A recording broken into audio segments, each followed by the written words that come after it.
Hello, my name is Mary Barnes, and this is He Is Coming. And yes, I'm not in my house.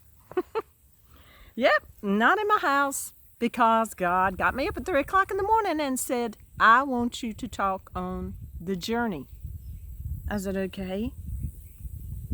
So I'm going to do this exactly the way He wants it. He wanted me to show you behind me is my apple tree. I have 2 apple trees.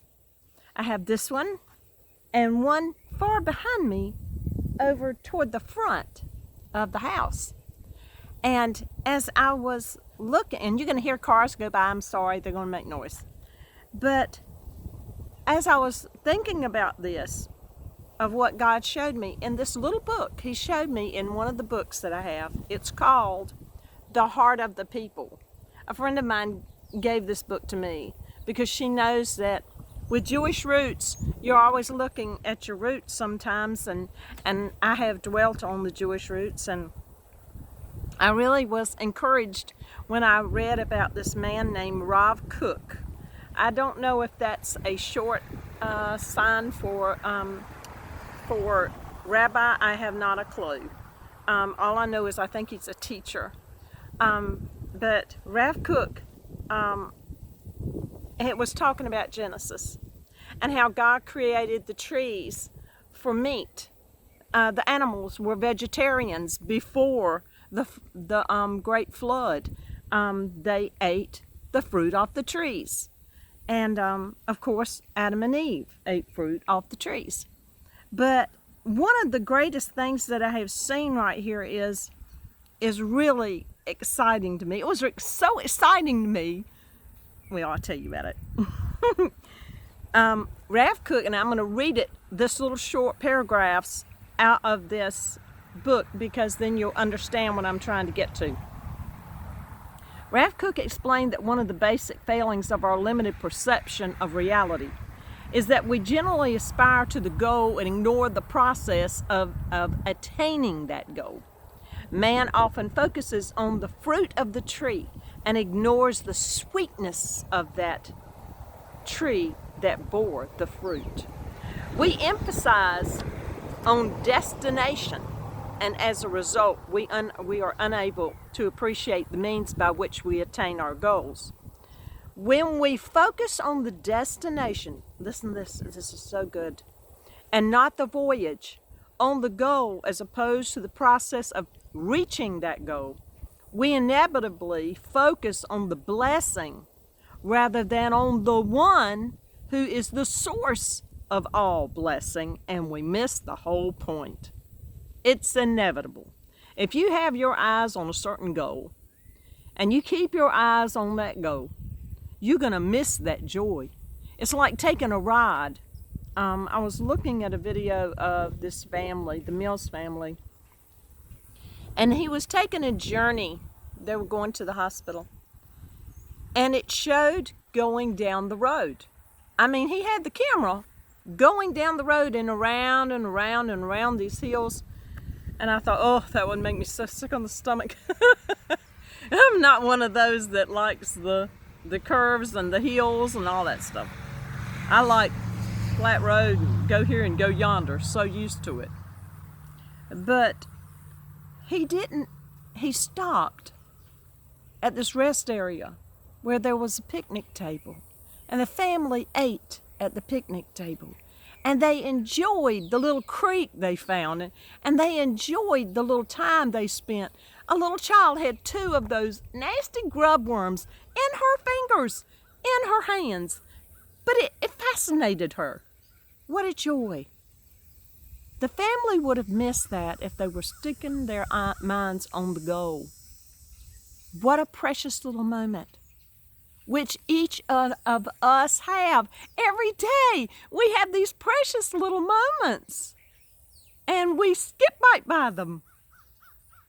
It's awesome. When I came to this house, and I'll give you a little scan of this house. When I came to this house, now we don't own this house, okay? We don't own it. We just rent it. But here's why we got here. A dear friend of mine, her name is Lorraine, had asked me, she said, don't you want to look at a house? And I said, well, we got this single wide, we're fine. And I said, but yeah, we might need to see that. Oh yeah, I'll go. I really wasn't looking for a house. I wasn't looking for this. But the night before, the strangest thing happened. The Lord said, I'm going to move you. I said, you're going to move me? And he said, yes.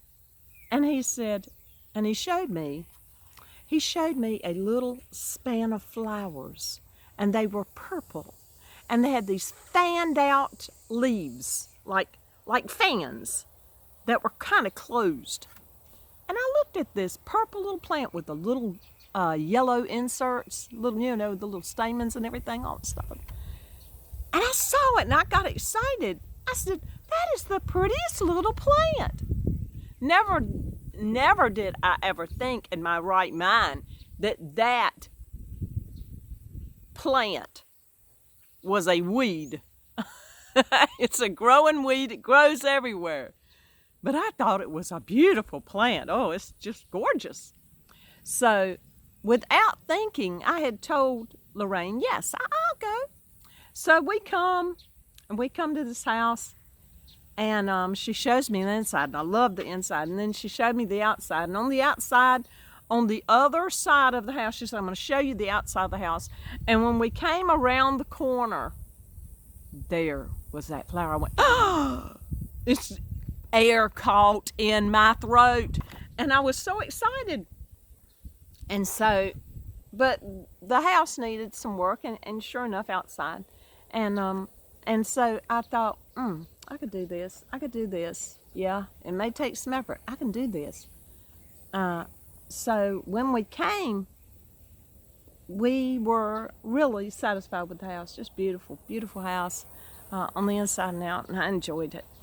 The fact of the matter was God had me on a journey. And in that journey, he shows me a flower. He showed me that beautiful little flower that helped me to say, yes, I'll do this. I don't know how I'm going to do this, but yes, I'll do this. Okay, so I agreed, and my husband said, yes, this is going to be good. I said, okay. And so we're going to look after his dad, but that didn't work out, and I've got a bug right above my phone. Please forgive me. Can't control what's out here.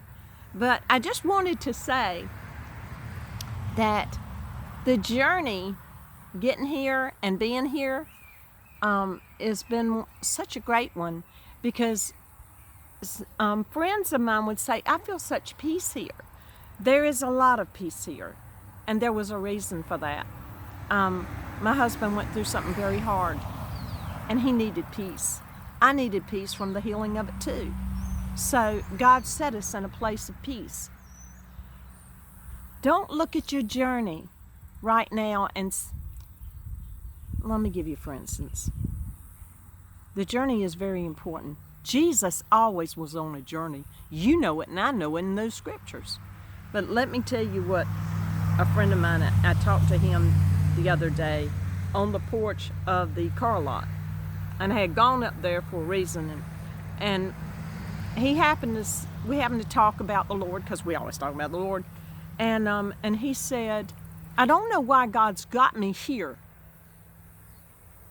in a place when I have done so many awesome things. I don't understand that. And on the way home, the Lord spoke to me and said, I have him in rest and preparation. Two awesome words, rest and preparation. And I said, oh, wow. Because there is coming on this earth a day that you don't want to behold. You want to go up in the rapture. You do not want to stay here. You know, an incredible thing about knowing the fruit of a tree and to know the tree. If you were to see my trees, they are beautiful trees. I love the trees and the shape of the trees, and they give me pleasure to the eye. But he said there's sweetness in the tree, and I thought, I'm I'm going out there and I'm going to cut me off a little limb and I'm going to taste the bark. I'm going to taste the tree. I'm going to taste it. Do you know I did? And guess what? That tip end of one of these leaves right here didn't taste bitter. Now, as a young girl, I've cut off something off of a tree and stick it in my mouth. You know how you always do. You're a kid. You don't know no better. You stick it in your mouth. And it was bitter. But the apple tree doesn't have bitterness. Oh, God, that was a good one for me. I was so excited. I said, this doesn't taste bitter. I said, God, you have showed me something incredible. I need to keep my eyes also on the journey, not just on the goal, but on the journey that Jesus has for us. He has a remarkable thing to give to us. It's His love, it's His patience, it's His instruction, and in His guidance, His word, His spirit, but He's got something even more fabulous for us. He has Him in the journey. He was the one that gave me the little flower vision. I didn't have that before. I didn't know what to do. I didn't know what God expected of me. I've always been one to say, oh God, let me do everything you want me to do so I can please you, so I know I'm pleasing you. Okay, that's a wonderful thing and a way to be. But you miss, when you're looking at that goal so intently, you miss the journey. You miss the apples off the tree. And even the tree. To see this 3-year-old tree behind me, maybe even 4, to see this tree behind me, it's not yielding fruit yet. Neither is the other one, because we found out we had to have 2. You have to have 2 apple trees for them to pollinate together. I don't understand all that. This just is what it is. But the great thing about it was this was a learning opportunity for me, that God was showing me, okay, you're on the journey. Don't forget these people on the side over here and these people on the side over here. These people are very precious to God. Do you realize that every single one of us is very, very, very important to God? If He knows the hairs, and they're flying all in my face, but if He knows the hairs on your head, don't you think He loves you? If He knows everything that makes you happy, because He knows I love flowers. I love flowers. Oh, fill my house with flowers, and I love it. I love the seasons, and the helicopters coming back from the hospital, so I always pray over the helicopters because they come over. And they're going to another hospital in Greenville, so. But what I really want you to see is it is so important. It is what God wants you to see and to know, that He's interested in you every day and not just to a certain goal. He loves you every day. He wants to bless your socks off every day. He don't want to just do it on Sunday. Live with Him. Live with Him daily. Oh man, He's a hoot. God is a hoot. I have my dear friend Betsy, and Betsy lives in a city near us. And Betsy says, God is such a hoot. And she's telling the truth. He will make you laugh. He can tell you things that will make you roll if you get in relationship.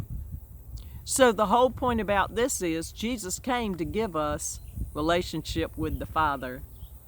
He really wants your socks knocked off.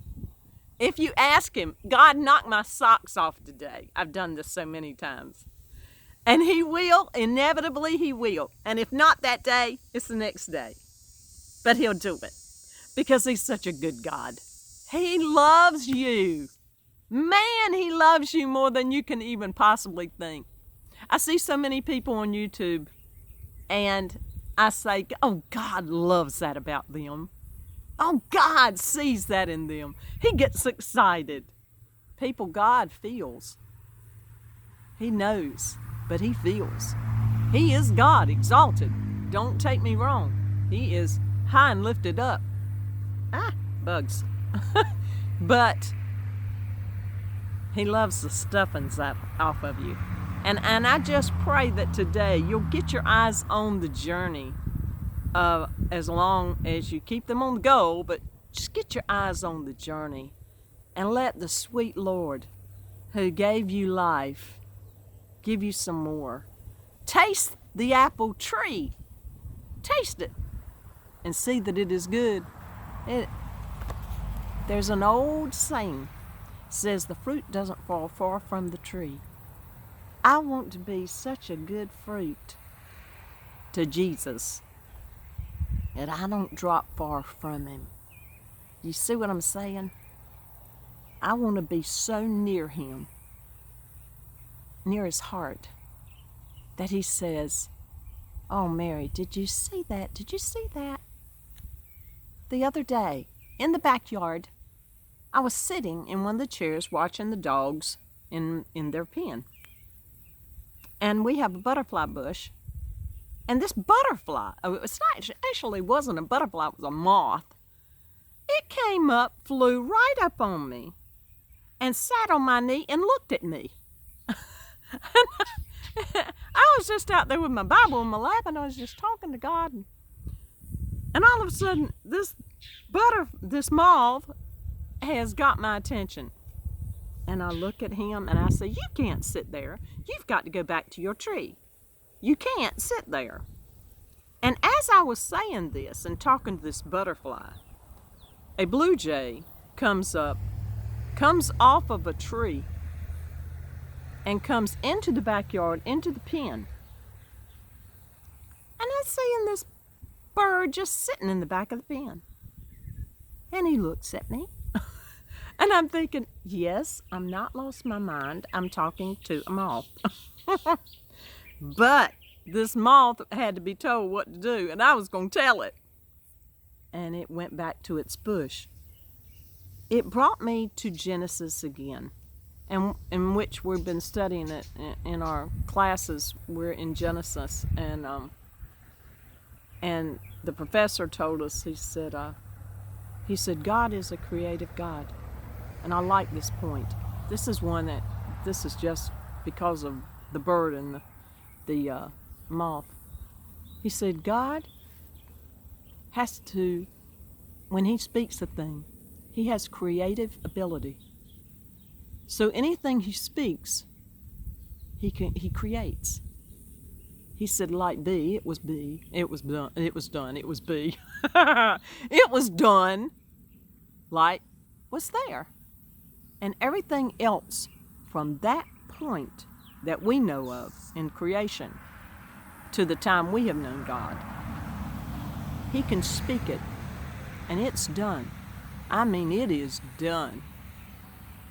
Creative ability is what he has. Now let me go a little bit further. Creative ability is what you have. You can speak to your mountain.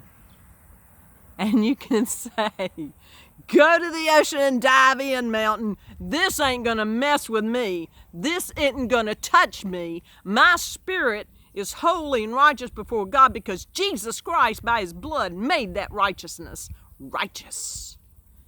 He did it, not Mary. I couldn't fix me, even if I wanted to. I have to pray that God fixes me. And I'm telling you today, with a creative mind like God has, he has good things in store for you, not bad things. Don't listen to this world. It's full of mess. Listen to God. Even in the book of Isaiah, he says, "I have good plans to give you an expected end, a good expected end." Look at him in the Word. He always wants to do something great for you, not little, but great. Because you are great to him. I don't understand why he loves us. I don't have a clue. Because I see myself as so faulty big time. And I have been faulty. But that doesn't mean that he is faulty. And it doesn't prevent his love from fixing me. And he said, by the end, I'm going to be like Christ. By the end of this lifetime. All I know is that we shouldn't look on the journey as being just a point to get from A to B. Look at your journey as you're going. Look what you had and enjoy that journey, what you had. And look at what God has in store for you in the next thing that you're about to do. Because you see, if he told you to do something, there's some joy there. I don't know where, but there's joy because he said he adds no sorrow with it. That's scripture. Just look it up. He adds no sorrow with it, with a blessing. So he's going to bless you because you're his child. And he loves you far more than you know. Thank you for watching today. I'm sorry about the bugs and the things that come through, but you can't control out here. But I love to see. Now I'm going to show you a scan of what I get to see every day and enjoy. I'm just going to turn this thing around. Look at that field. Look up at that sky. Look at the trees and the bushes. That field is full of fruit. Now, the reason I want you to see the field, and I hope I got it in there, was if you see a lot of people in the fields harvesting the fruit, you will know that it is nigh. That all these fields around here are going to be harvested. It's the same with the coming of the Lord. There is coming an awakening across this land that's going to stir up hearts. And you are being trained up to help the hearts that God's going to bring in because he needs laborers in the field. All that fruit that's coming out of there, all the fruit is precious to God, just like it's precious to the producer, the one that had all those men put the seed in. Okay, now I'm going to tell you this. The end of this is the wrath of God upon the face of the earth. This is what you don't want to be in. Therefore, if you make your life right with God and you ask Jesus Christ to come into your heart,